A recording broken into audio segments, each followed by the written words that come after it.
ETF index mutual funds నేర్చుకుని stock మార్కెట్లో రాణించాలనుకుంటున్నారా? వెంటనే ఈ నెంబర్కి కాల్ చేయండి. నమస్తే రమగారు. నమస్తే జయ.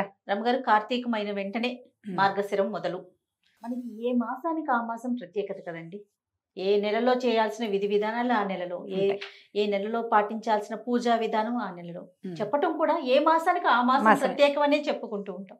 మరి ఈ మాసం యొక్క విశిష్టత. మాసాన మార్గశీర్షోహం అన్నాడు భగవానుడు విష్ణుమూర్తి. ఆయన కృష్ణుడే చెప్పాడు స్వయంగా, మాసాలలో నేను మార్గశీర్షాన్ని అని. మార్గశీర్షం అంత ప్రత్యేకమైంది. మన ముందు నెలలో కార్తీకంలో కార్తీక దామోదర ప్రీత్యర్థం శివారాధనం చేశాం. అవును, ఇక్కడ విష్ణువారాధనే చేయబడుతుంది. విష్ణువే కాకుండా లక్ష్మీ ఆరాధన చేయబడుతుంది. మార్గశిరాన్ని ఆనుకుని వచ్చేటువంటి పుష్యమాసం, మార్గశిరం కొంత పుష్యం కొంత కలిపి ధనుర్మాసంగా చెప్పుకుంటాం మనం. ఈసారి మార్గశీరం చాలా చివరికి వచ్చేదాకా ఇది రాదు, ధనుర్మాసం రాదు. ఎక్కువ రోజులు మార్గశీర్షంలోనే గడిపేస్తాం. మామూలుగా ఏమవుతుంది, సగం మార్గశిరం అయ్యాక అప్పుడు ధనుర్మాసం మొదలయ్యేది. ఇది సంక్రమణంతో కదా మన పండుగ. అవునవును, అక్కడి నుంచి మొదలు పెడతాం. ఈసారి కొంచెం మార్గశీర్షం పెద్దదిగా ఉంది. మార్గశిరంలో మొదటి రోజు ఒక పండగ పోలిపాడ్యమి, తర్వాత షష్ఠి ఒక పండగ సుబ్బారాయి షష్ఠి, తర్వాత సప్తమి భాను సప్తమి అంటారు, సూర్యారాధన చేస్తారు. అష్టమి కాలభైరవ అష్టమిగా చాలా విశేషమైంది. తర్వాత ఇంకోటి ఏం చేస్తాం, ఏకాదశి. ఇది మన మోక్షద ఏకాదశి అంటారు, ఏమన్నా దాన్ని గీతా జయంతి. గీతా జయంతి ఏకాదశి. తర్వాత ద్వాదశి చతుర్దశి పౌర్ణమి చాలా విశేషమైంది. దీంతో పాటుగా మార్గశీర్షంలో వచ్చే గురువారాలు అమ్మవారి ప్రీత్యర్థము పూజిస్తాం. లక్ష్మీదేవికి పూజ చేసే రోజులు ఇవి. మార్గశిర గురువార వ్రతం చాలా విశేషంగా కనపడుతుంది. మనం కార్తీకం నెల రోజులు దీపారాధన చేసాము, రోజు దీపాలు పెట్టుకున్నారు. పౌర్ణమి నాడు 365 ఒత్తులు వెలిగించాము. అన్ని రోజులు దేవాలయ దర్శనాలు చేశాము. పోలిపాడ్యమితోటే కార్తీక మాసం పూర్తవుతుంది. అవును, ఆ రోజున ఏం చేస్తాను, దీపాలని నీటిలో ప్రవాహంతో వదిలిపెట్టడంతో పూర్తవుతుంది. పోలిపాడ్యమి విశేషంగానే కనిపిస్తుంది. అయితే ఈ ఇన్ని రోజుల మార్గశీర్షంలో ముఖ్యంగా చేయవలసినవి కొన్ని పనులున్నాయి. ఇప్పుడు దీని ముందున్న ఋతువు ఏమిటి, శరదృతువు. మనకి ఆశ్వేజ కార్తీక మాసాలు శరదృతువు. కార్తీకం సగబడి పడేసరికి బాగా చలి మొదలైపోతుంది. ఇక మార్గశీర్షం హేమంతం వచ్చిందంటే చలే చలి. ప్రకృతి పరమశోభాయమానంగా ఉంటుంది, కానీ చల్లగా ఉంటుంది. పగళ్ళు పెద్ద చిన్నవి, చిన్న పగలు, రాత్రిళ్ళు పెద్దవి. సాయంకాలం ఊరికే పొద్దు నిలవకుండా 5 అయ్యేసరికి చీకటి పడిపోతుంది. సూర్యుడు మందగమనంతో ఉంటాడు. ఈ సమయంలో వేడి చేసే వస్తువులు తినాలి, వేడిగా ఉండాలి. వేడిగా ఉండే వెచ్చగా ఉండే వస్తువుల్ని దానం చేయాలి. కార్తీకంలో నదీ స్నానం చేసాం, మార్గశిరంలో నదీ స్నానం చెప్పరు. ఇప్పటికి చలి పెరిగిపోతుంది, పైగా దట్టంగా మంచు మొదలవుతుంది. ఈ తెల్లవారుజామునే మనం వెళ్ళి నీటిలో మునగటం ఇంపాసిబుల్, కష్టం. నదీ స్నానం లేదు, లేదు, వేడి నీళ్ళ స్నానమే నియమంగా ఏం చెప్పరు. అదేనండి, ఇది చెయ్యాలి చెయ్యొద్దు అలా ఏమన్నారు, నీ వీలు వెంబడి చేసుకోవచ్చు. దుప్పట్లు ముసుగేసుకుని కూర్చుని ఉంటాం. కుంపట్లు ఎత్తుతారు కొన్ని చోట్ల.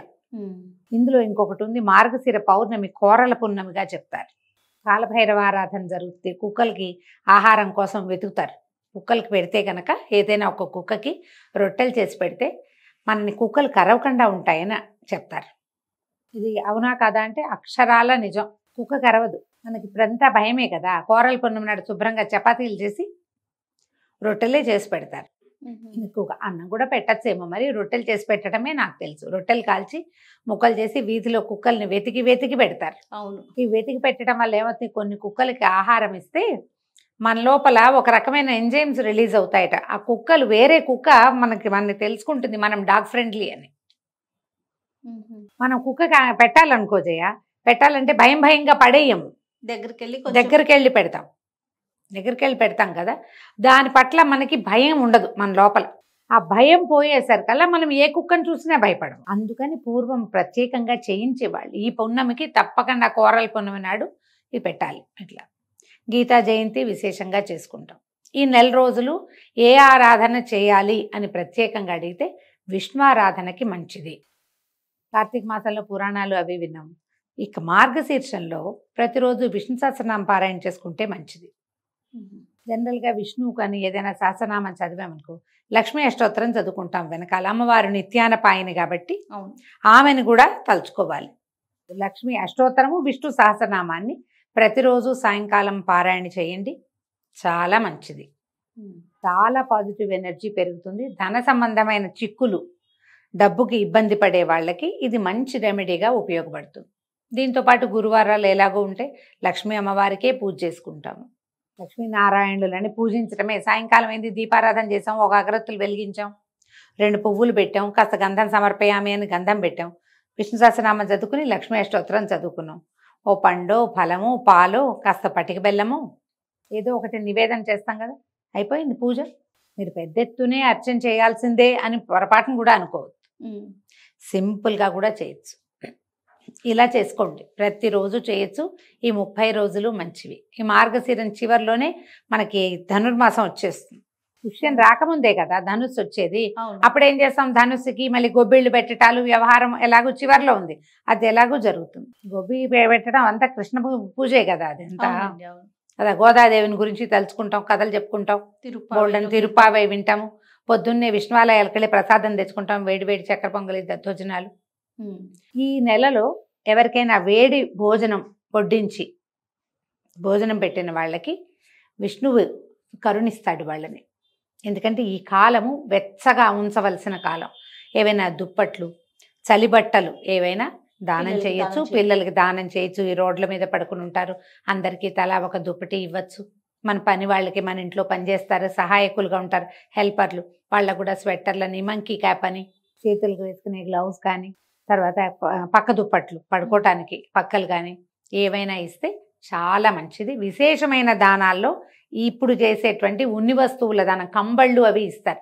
ఇదివరకు కంబళ్ళు దొరికేవి, ఇప్పుడు కంబళ్ళు కనిపించటల్లా. కంబళ్ళు అంటే వీటితోటి నేస్తారు కదా, ఉన్నితోటి అల్లుతారు, ఇప్పుడు కనిపించట్లా. బాగా వెచ్చటివి గొంగళి తెలుసు కదా నీకు, కంబళ్ళి అంటే అదే గొంగళ్ళు. ఇప్పుడు గొంగళ్ళు ఎక్కడ దొరుకుతున్నాయి, మనం శాల్వాలు ఇవ్వచ్చు చక్కగా, స్వెటర్స్ వచ్చినాయి, ఈజీ షాల్స్ వచ్చినాయి, అలాంటివి ఏవైనా ఇవ్వచ్చు.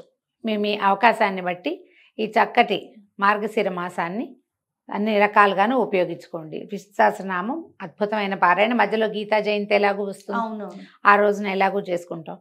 మన అవకాశాన్ని బట్టి ఈ నెలని సుసంపన్నం చేసుకోవచ్చు. నమస్తే. నమస్తే జీ.